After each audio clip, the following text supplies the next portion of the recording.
Milan, ça a dû être incroyable. Tu as des anecdotes sur Milan, c'est sûr. Bah, c'est un truc. Parce que tu avais une belle équipe en plus à cette époque-là à Milan. Hein. Franchement, ouais, il y avait des gros joueurs. Et puis, quand je suis arrivé, il y a Kaka. C'est le dernier ballon d'or à Pato. l'époque, avant Messi et Ronaldo.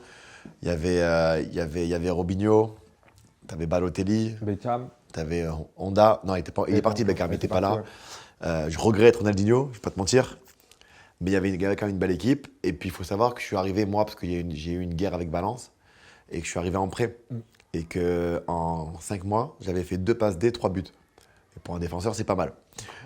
Et du coup, je me rappelle, à la fin de l'année, il y a Galliani qui me convoque. Galliani, c'est quelque chose. Hein. Et il me dit, écoute, je vais te laisser partir en vacances. Toi, tu vas retourner à Valence, parce que j'étais prêté à l'époque. Il m'a dit, par contre, comme ça il m'a dit, mais à l'italienne, hein, que lui et moi. Il me dit, je te serre la main, je te regarde droit dans les yeux, il me dit, droit dans les yeux. Tu signes nulle part, je m'occupe de ton combat avec Valence, et tu signes chez nous. Et je vais t'acheter le prix qu'il faut. Donc par contre, pars en vacances, va t'amuser, mais tu restes milanais. Et là, j'ai dit, waouh, c'est bon, j'ai réussi ma vie. Parce que quand j'ai commencé ma carrière, ils m'ont demandé mon club de rêve. Et je leur ai tous dit, le Milan AC. C'était le club avec le Real Madrid à l'époque. Donc j'ai réalisé mes rêves. Tu as joué aussi à Sochi. T'as une petite anecdote marrante parce que la Russie, on sait que c'est beaucoup plus froid. Les gens, ils sont pas aussi avenants. Toi, tu es un mec côté méditerranéen, donc. T'as vraiment raison. Parce que déjà, j'ai quitté l'Europe, parce qu'il fallait que je mette les voiles.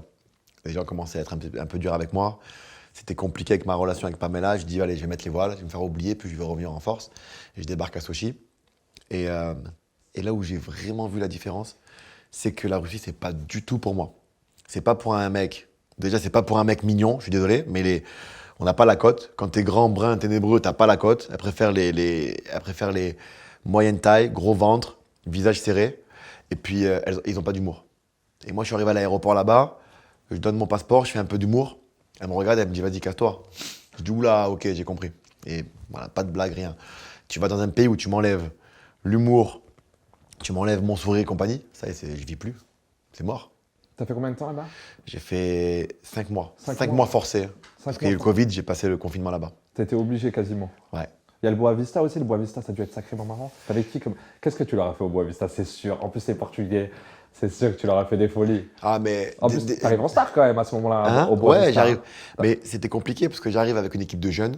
C'était des mecs autour de moi qui n'avaient jamais joué en pro presque. Et en fait, je faisais tout avec l'humour. En fait, l'humour, pour moi, ça m'aide à faire passer des messages. Quand, par exemple, je m'adapte à la personne qui est en face de moi, quand c'est jeune, tu passes par l'humour. Quand c'est un peu plus âgé, tu sais très bien que tu passes par l'humour, mais il ne faut pas non plus exagérer. Donc, j'essaye d'alterner. Mais là, je sais pas, faut parler avec Yannis Samache, un jeune joueur qui est là-bas et que j'apprécie énormément, et qui tapait des fous rires.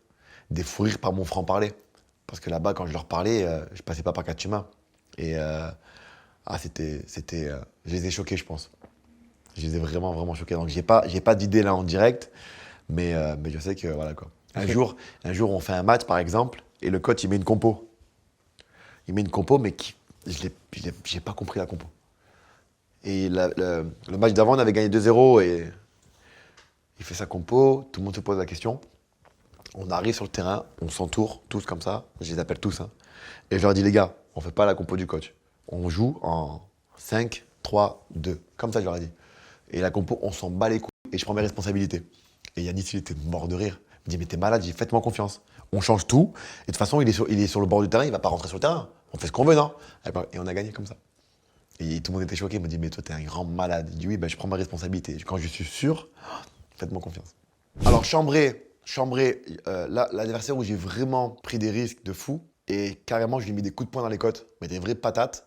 Je lui ai attrapé la joue, comme un hameçon avec mon doigt. Je lui ai tiré dans tous les sens. Ça, c'était Diego Costa. Alors, c'était vraiment, à un moment donné, il y a eu même un corner, et je lui ai mis une patate et tout ça. Mais à l'époque, il n'y avait pas la VAR. Je tirais les cheveux et tout. Tellement je suis énervé, je lui pince l'oreille, je lui tourne l'oreille comme si c'était une clé de voiture et tout. Et j'arrive pas à me retenir. J'aurais pu prendre peut-être 10 matchs. Hein. Et ensuite, alors, Chambray, je pense que je suis pas l'acteur principal, mais j'étais avec lui. C'était Abidal et moi. On a passé notre temps à Chambray-Valbuena. Mais franchement, mais Abidal, avec Valbuena, c'est incroyable.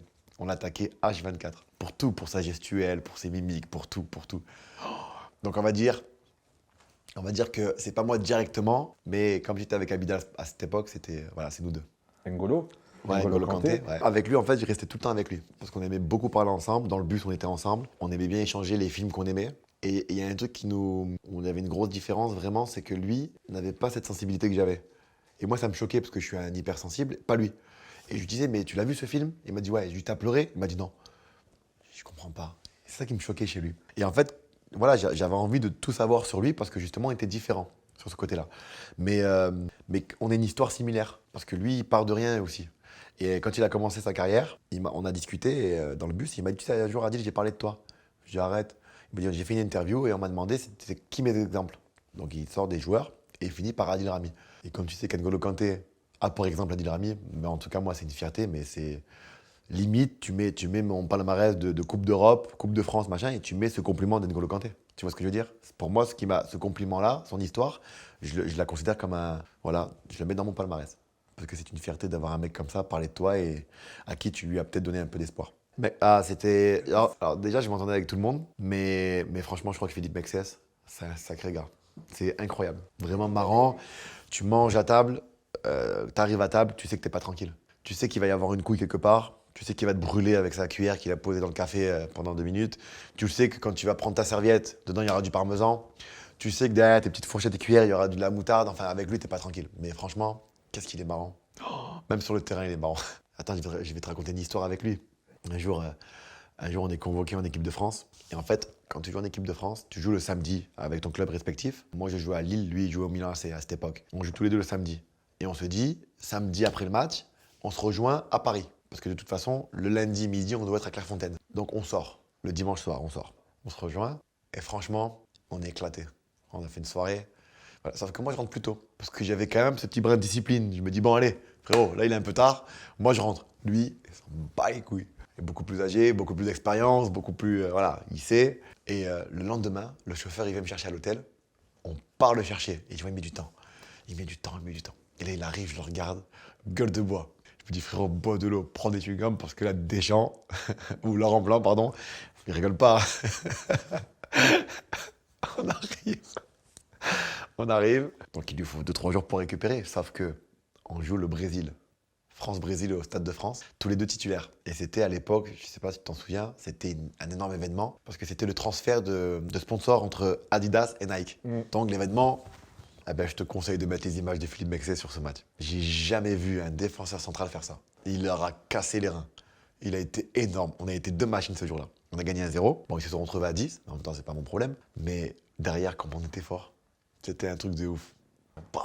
Non, mais lui, quand je jouais avec lui, je savais que lui, il allait relancer, il allait s'amuser. Et lui, il me disait, écoute-moi, t'es actif. Il me dit, moi, je suis passif. Il me dit, toi, t'es mon chien.